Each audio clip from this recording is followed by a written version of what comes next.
মুক্তি পালিয়ে যায় নাই, স্বাধীনতার ঘোষণা দিয়ে ক্ষান্ত হয় নাই। রণাঙ্গনে জীবন বাজি রেখে সশস্ত্র যুদ্ধ করে দেশকে স্বাধীন করেছেন, তার নাম জিয়াউর রহমান। আজকে সেই জিয়াউর রহমানের স্বাধীনতা ঘোষণা নিয়ে নানা রকম বিভ্রান্তিকর কথা বলা হয়। কেউ কেউ বলেন যে জিয়া রহমান শেখ মুজিবুর রহমানের পক্ষে স্বাধীনতা ঘোষণা দিয়েছেন। আমরা বলতে চাই, জিয়া রহমান যদি শেখ মুজিবুর রহমানের পক্ষে স্বাধীনতা ঘোষণা দিয়ে থাকেন, সেই ঘোষণা তো জিয়া রহমানের দেওয়ার কথা ছিল না, আওয়ামী লীগের নেতাদের দেওয়ার কথা ছিল। আওয়ামী লীগ সেই ঘোষণা দিতে ব্যর্থ হয়নি। কেউ কেউ বলেন যে জিয়া রহমান পাকিস্তানের ভুক্ত করছিলেন। আওয়ামী লীগের অনেক নেতৃবৃন্দ এখন জিয়া রহমানকে বিতর্কিত করার জন্য এরকম কথা বলেন। আমরা তাদের কাছে প্রশ্ন রাখতে চাই, জিয়া রহমান যদি পাকিস্তানের গুপ্তচর থাকেন, তাহলে স্বাধীনতা যুদ্ধে ঐতিহাসিক ভূমিকা রাখার জন্য, অবদান রাখার জন্য জিয়া রহমানকে বীরত্ব খেতাব দেওয়া হয়েছে এবং এই খেতাব, এই পদক দিয়েছিলেন আপনাদের নেতা শেখ মুজিবুর রহমান সাহেব। শেখ মুজিবুর রহমান নিশ্চয় ঘুষ খায় জিয়া রহমানকে স্বাধীনতার পদক দেন নাই।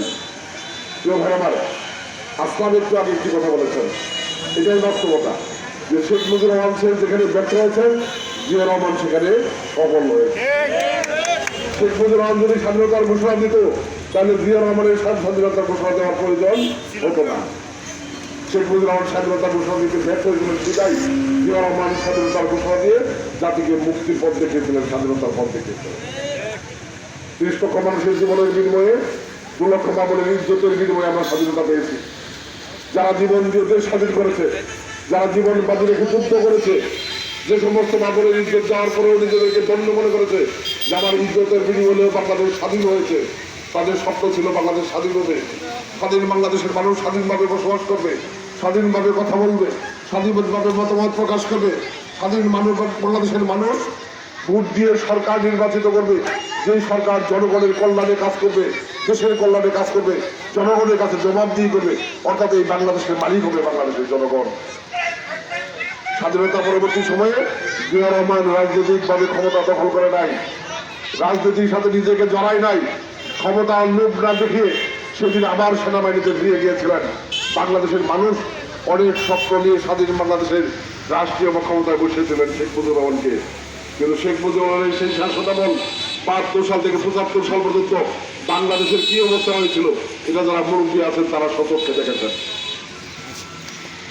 এই বাংলাদেশের স্বাধীনতার ৫৪ বছর ইতিহাসে শেখ মুজিবুরের সরকার একমাত্র সরকার, যার সরকারের সময় বাংলাদেশের দুর্ভিক্ষ দেখা দিয়েছিল, না খেয়ে হাজার হাজার মানুষ মারা গিয়েছে। শেখ মুজিবুর রহমানের শাসনামলে বাংলাদেশের মানুষের জীবনের কোনো নিরাপত্তা ছিল না। প্রতিদিন হত্যা, গুম, খুন হতো, মা বোনদেরকে ধর্ষণ করা হতো, বিচার হতো না। শেখ মুজিবুরের শাসনামলে বাংলাদেশের আইন শৃঙ্খলা বাহিনীর বাইরেও অতিরিক্ত একটি বাহিনী গঠন করা ছিল, রক্ষী বাহিনী। যারা সরকারের অন্যায় অপকর্মের বিরুদ্ধে কথা বলতো, তাদেরকে রাত্রেবেলা ধরে দিয়ে জবাই করে রাস্তাঘাটে ফেলে রাখা হতো। বাংলাদেশের অর্থনীতি সম্পূর্ণ ভেঙে পড়েছিল, আইন শৃঙ্খলা ভেঙে পড়েছিল। সর্বোপরি বাংলাদেশের মানুষ যেই গণতন্ত্রের জন্য ৩০ লক্ষ মানুষ জীবন দিয়ে দেশ স্বাধীন করেছে, সেই গণতন্ত্রকে জাতীয় সংসদে বিল পাস করে সমস্ত রাজনৈতিক দল নিষিদ্ধ করে, সংবাদপত্র নিষিদ্ধ করে একদলীয় শাসন ৫ সাল কায়েম করা ছিল। এটিকে অস্বীকার করার কোনো সুযোগ আছে না।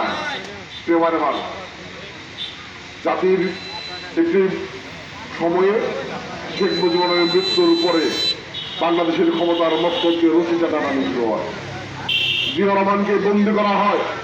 বাংলাদেশের মানুষের মুক্তির প্রয়োজনে এই দেশের সিপাহী জনতা সম্মিলিতভাবে অভ্যুত্থান ঘটিয়ে জিয়া রহমানকে বন্দী দশা থেকে মুক্ত করে নিয়ে রাষ্ট্রীয় ক্ষমতায় বসিয়েছিলেন। অনেকেই বলেন, আমরা বলতে চাই, জিয়া রহমান শুধু স্বাধীনতার যোদ্ধা হিসেবে, ঘোষক হিসেবে সফল ছিলেন না, জিয়া রহমান একজন রাষ্ট্রনায়ক হিসেবে সফল ছিলেন। জিয়া রহমান খুব অল্প সময় দেশ শাসন করার সুযোগ পেয়েছিলেন। জিয়া রহমান যত অল্প সময় দেশ শাসন করেছেন, এত অল্প সময় করে রাষ্ট্রনায়ক দেশ শাসন করে নাই।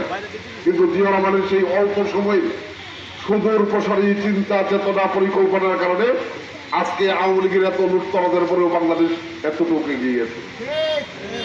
শেষে জিয়া রহমান সেই ৫ সাল ভেঙে দিয়ে সকল রাজনীতি দলের রাজনীতি করার সুযোগ সৃষ্টি করে দিয়েছিলেন। আজকে যে বাংলাদেশ আওয়ামী লীগ, সেই বাংলাদেশ আওয়ামী লীগকে নতুন করে রেজিস্ট্রেশন করে 5 সাল থেকে বাংলাদেশ আওয়ামী লীগ নামক রাজনৈতিক দলের জন্ম দেওয়ার সুযোগ দিয়েছিলেন জিয়া রহমান। কে অস্বীকার করার সুযোগ আছে? নাই। প্রিয় ভাইরাবাদ, জিয়া রহমান একটি সুস্থ সুন্দর নিরাপত্তা বেষ্টনী মধ্যে বাংলাদেশের মানুষের শান্তিপূর্ণ বাংলাদেশ প্রতিষ্ঠা করেছিলেন।